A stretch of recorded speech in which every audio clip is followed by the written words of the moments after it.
Believe it or not, there are still those out there in the world and here online who believe what happened to the Francis Scott Key Bridge in Baltimore, the MV Dolly ramming into it and collapsing it, was just an unfortunate accident.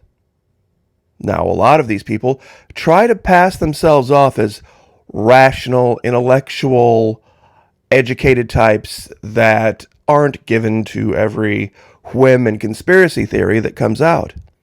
Well, one thing we can say for sure about those folks who still believe this make-believe story is that they are incredibly bad at math. Now, I'm sure a lot of people are pushing back. Wait a minute, Mucky. I went to college. I studied engineering. I'm really good at math, and I think it's an accident. Really? In your studies of engineering, did you study anything to do with statistics? I know it was a boring class. It really was. It would make you want to pull your hair out. How many of you have been to Vegas? How many of you ever wondered why the mob decided to set up operations way out in the middle of the desert like that? How in the world were they ever going to make any money? They had to invest in all this infrastructure. Well, the one thing they knew about gambling is that people are dumb. And people do it sometimes for a feeling, regardless of whether they're going to make any money at it or not. Now, when people started to kind of wise up and get a little bit more educated, Las Vegas had to kind of expand its operation to include other levels of distraction to keep people from realizing what the game is.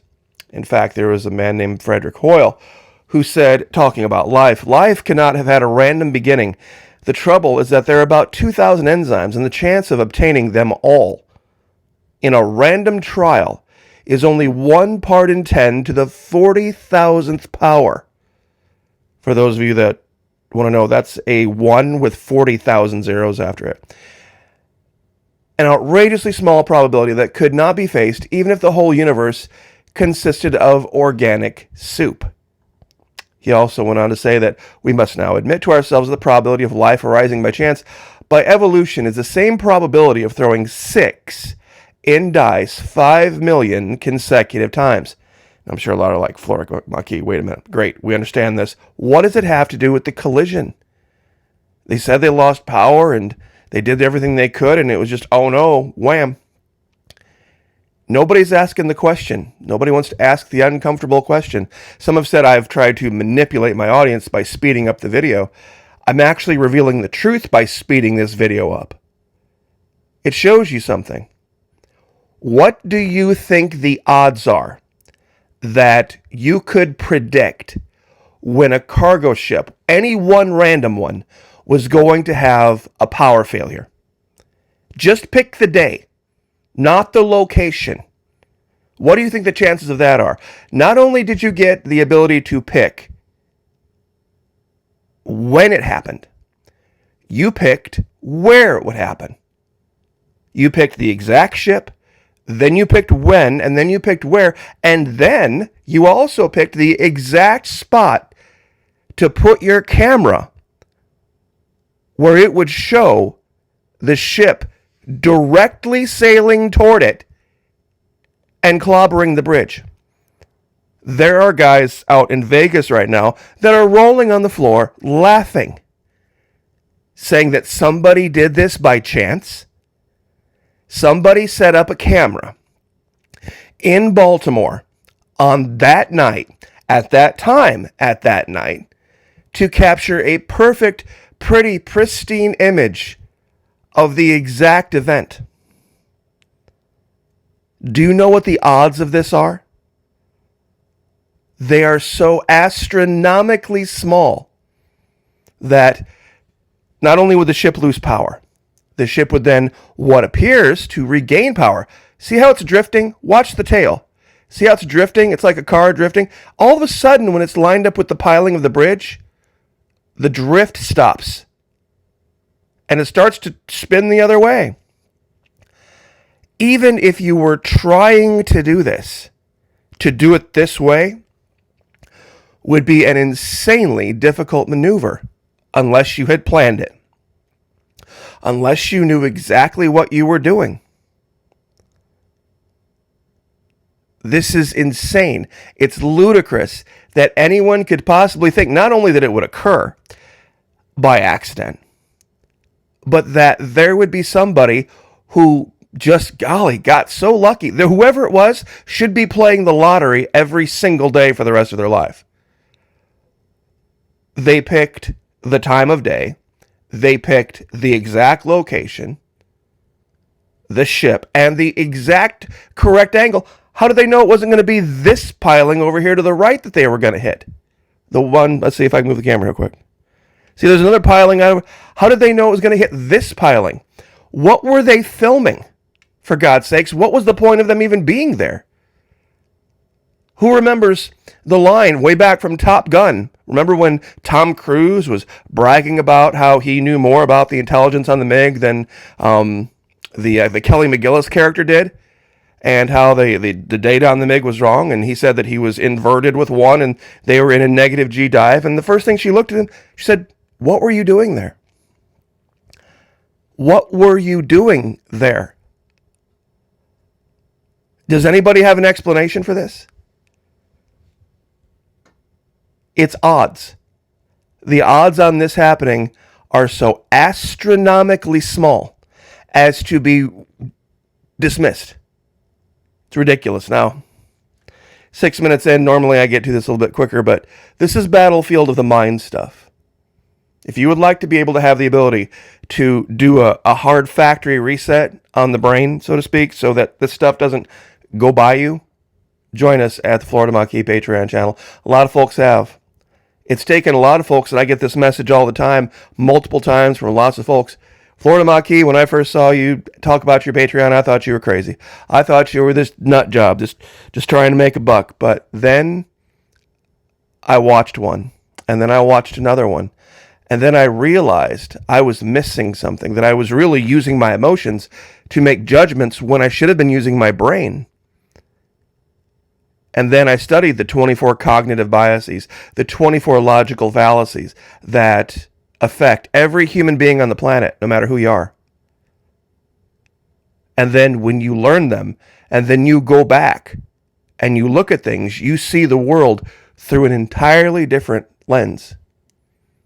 And oh, by the way, isn't this interesting now? Some might say, well, Florida Maquis, who stands to gain? Who would stand to win from there being a bridge knocked down that they're going to put back up? They're going to open the harbor back up. Who stands to win?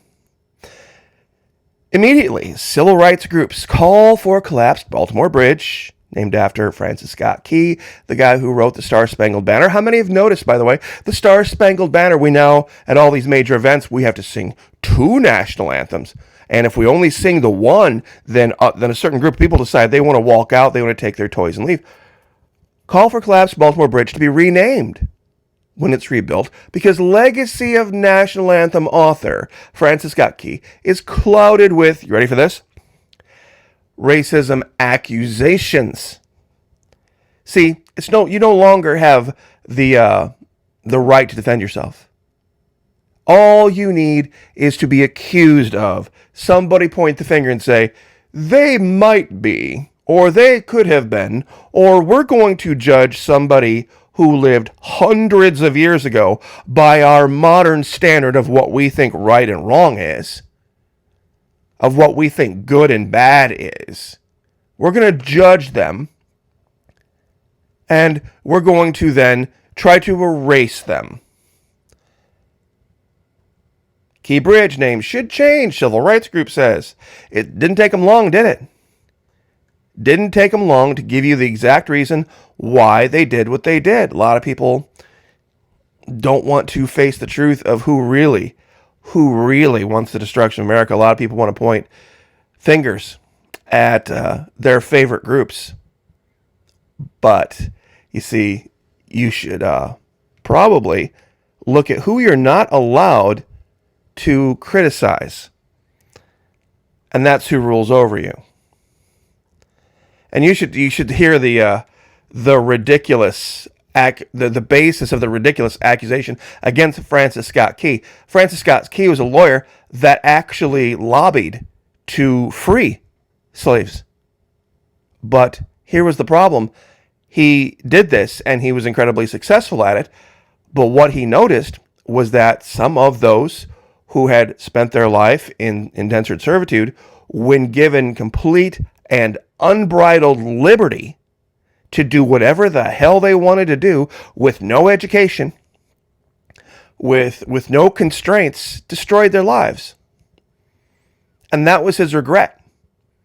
His regret was that these people had not been educated or been given any kind of guidance as to how to behave in polite society.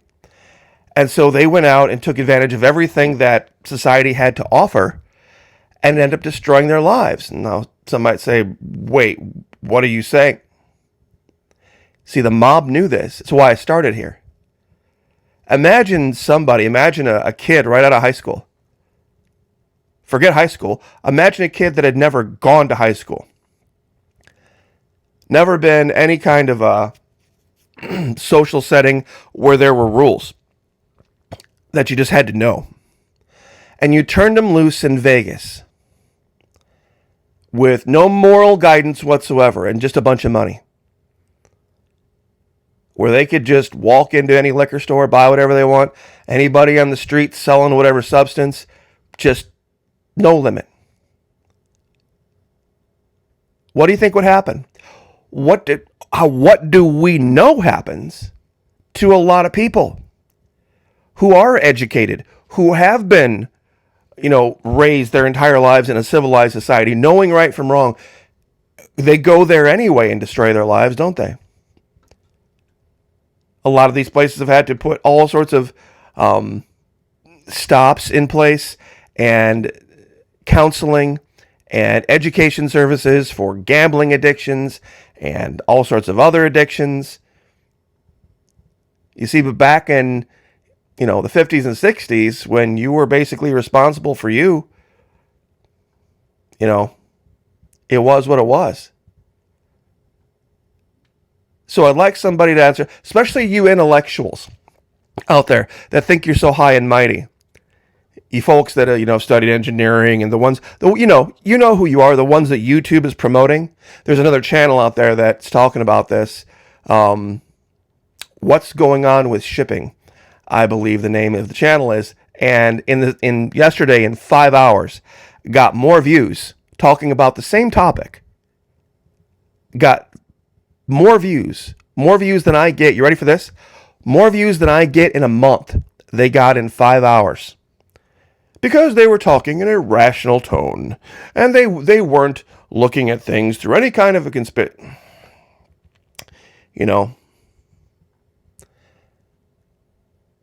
You clearly must be bad at math. It is almost impossible that something like this could occur on its own. That a ship that just needed to sail straight under a bridge would have to turn. That's the question. They didn't have to turn. We showed this in another video. Tugs took this ship out. Tugs set it on a course that would have taken it directly under the bridge. If it lost power, it didn't have to be turning one way or the other. Why was it turning at all?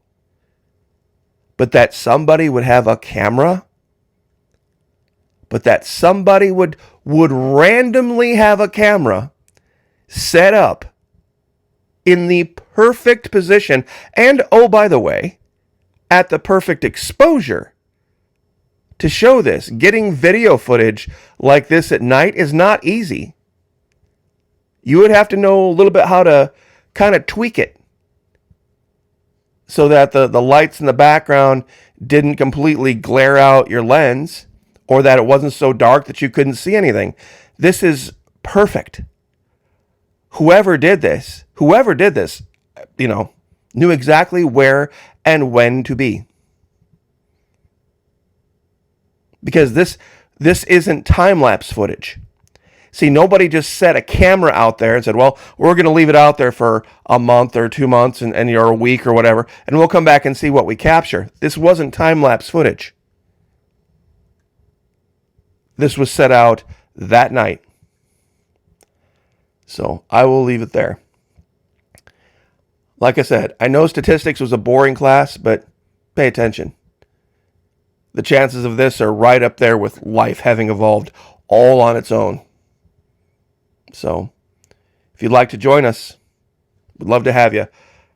The Florida Monkey Patreon channel costs one single US dollar per month. Not per week, not per video, not per creation. $1 a month. And if you sign up for an entire year, it's even less than that. It comes out to like 3 pennies per day. Fully refundable first 90 days. No questions asked. There's a $5 level. God bless all of you showing up at that level. We're going to do more content, guaranteed, probably the next 2 to 3 days. I got another one cooking. But once again, it's not for the lighthearted. It's not for those of you with a weak stomach. It's gloves off, and we're going to show and we're going to talk about what needs to be shown and talked about. So I will leave it there. God bless. Pray for each other. Pray for me. I'll pray for you. Lift each other up. Like, share, subscribe. We'll see you guys next time.